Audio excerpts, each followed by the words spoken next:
Turpinam vienoto stāstu. Vēlreiz atgādinu, tas viss ir viens stāsts. Te nevar izraut kādu vienu fragmentiņu. Tā būs izraušana no konteksta. Lieta, par ko es vienmēr dusmojos.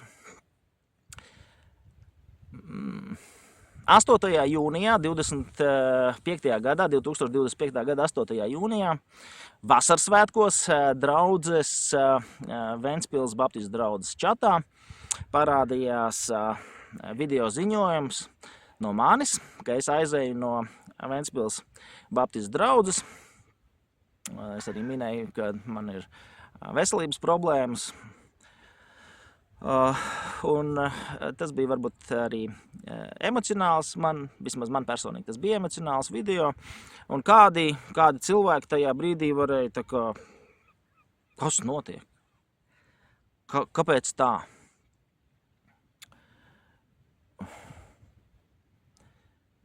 Es kāds cits nolasīšu, bet manuprāt, interesanti labs bija Ligits Grosmans ieraksts draudzes čatā 14. maijā.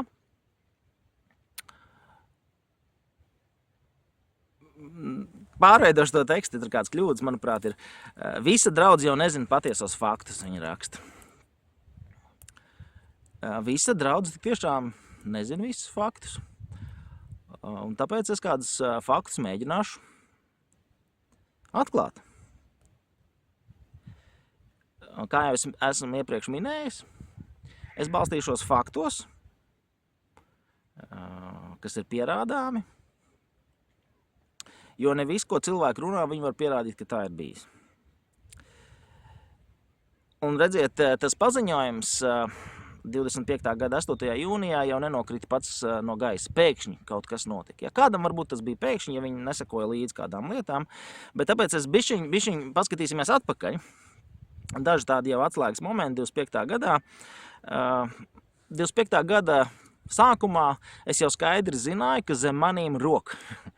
Tanī brīdī es vēl nezināju, ka par mani jau Rudolfs Ašms ir pateicis, ka Oskars mums ir jādabū prom. Jānovāc. Tas nāks, kā sakās, man vēl vēlāk šī informācija, bet janvāra sākumā es skaidri un gaiši sapratu, ka ir kāds grupējums, kas grib mani ar visu spēku, ar visiem iespējamiem ieročiem dabūt prom. 2. janvārī es Ventspils Baptistu draudzes padomē ierakstīju šādu ziņojumu. 2. janvārī 25. gadā. Atsevišķi mūsu draudzes locekļi ar savu rīcību ir skaidri norādījuši nepatīku pret mani un manu darbu, kas ir skāris attieksmi arī pret mūsu ģimeni, pret manu ģimeni konkrēti. Jā. Tas nav tikai pat pret mani, bet pret manu sievu, tā skaitā arī attiecības pret maniem bērniem. Tie nav bībeliski pamatoti, bet norāda tikai uz konkrētu cilvēku ambiciozitāti un līdzšinējās ietekmes mazināšanos. Diemžēl tas aug un tiek vērsts arī pret diakoniem. Nav jābūt pravietim, lai saprastu, ka nākamais solis būs tieši publisks solis pret mani. Tas viss kopumā man liek domāt, kā šādos apstākļos pildīt Dievu uzticēto uzdevumu, par ko man pagaidām nav ne mazāko šaubu.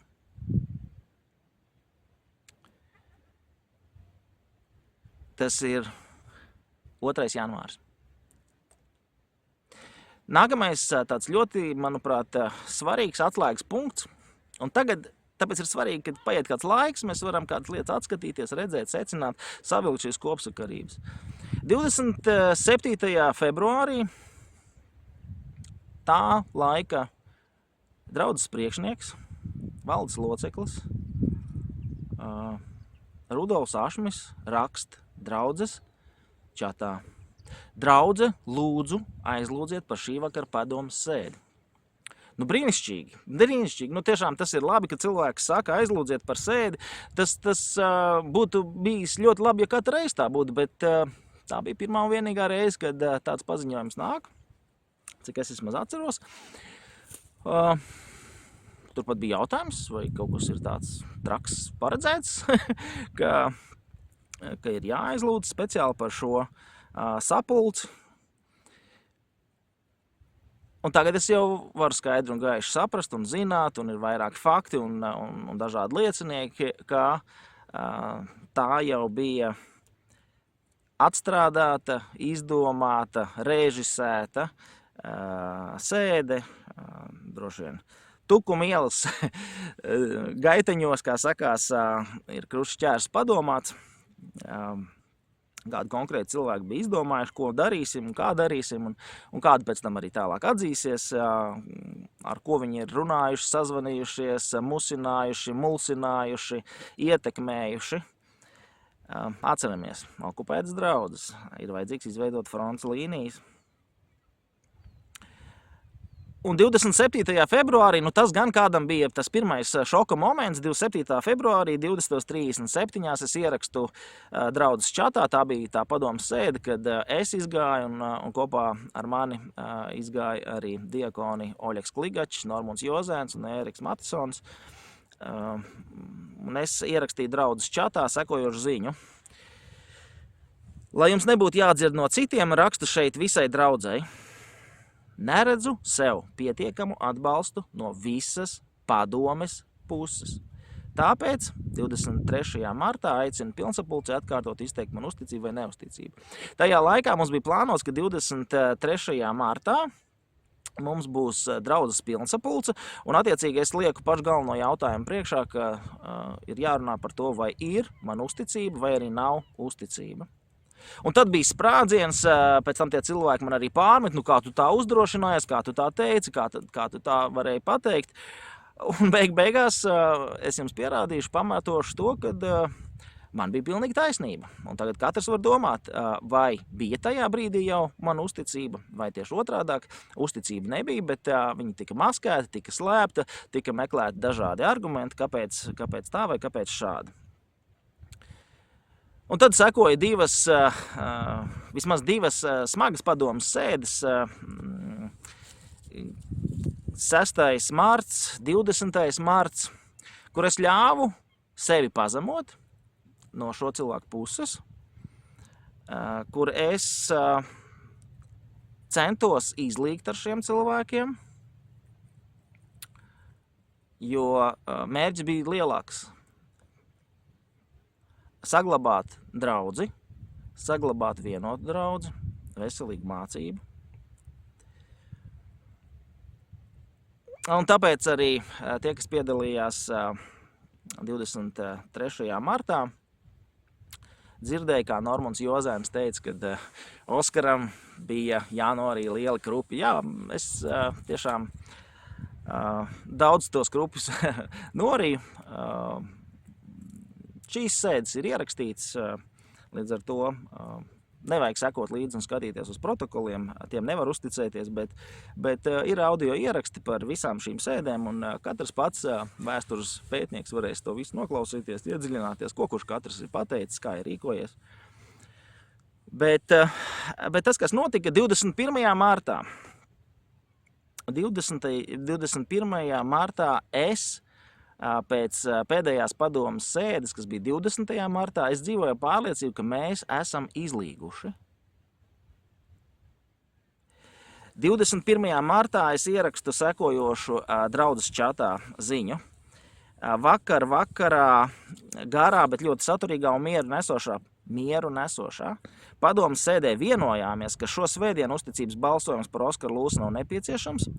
Tā kā nebūs balsošana, tad mēs to arī nolēmām pārsaukt par draudzes sapulci vai pēcsapulci. Citreiz, man liekas, arī figurē kā draudzes stunda.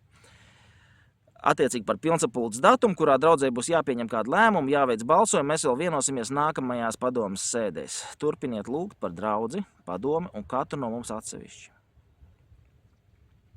21. datumā es dzīvoju ar pārliecību, ka mēs esam izlīguši, ka mēs esam vienojušies.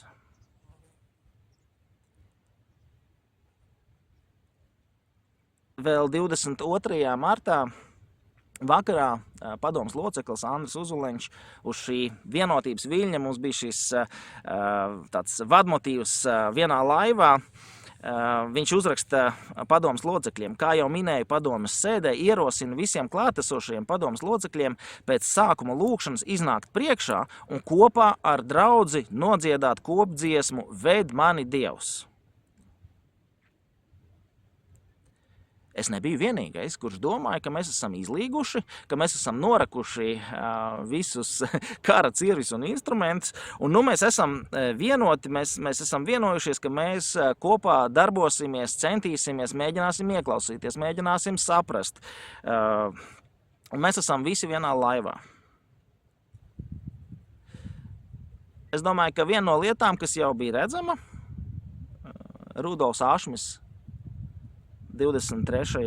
martā nebija. Viņš gan brīdināja, teica, jā, ka viņš nejūtās labi. Sestdien bija labi, pirmdien viss bija labi, bet svētdien viņš nejūtās labi.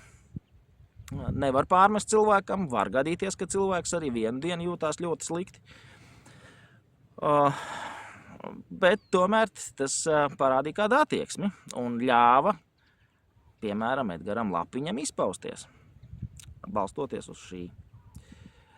Ko es domāju, daudzi pamanīja, ka padomes locekla Mārija Ekmane skaidri un gaiši parādīja savu demonstrāciju. Viņa neizgāja priekšā, viņa neparādīja, ka viņa taisās ar kādiem izlīgt un sadarboties. Palika sēžot savā solā. Nu, un tad 23. marts, 2025. gada 23. marts, slavenā pēcsapulce. Par to tad atsevišķi video.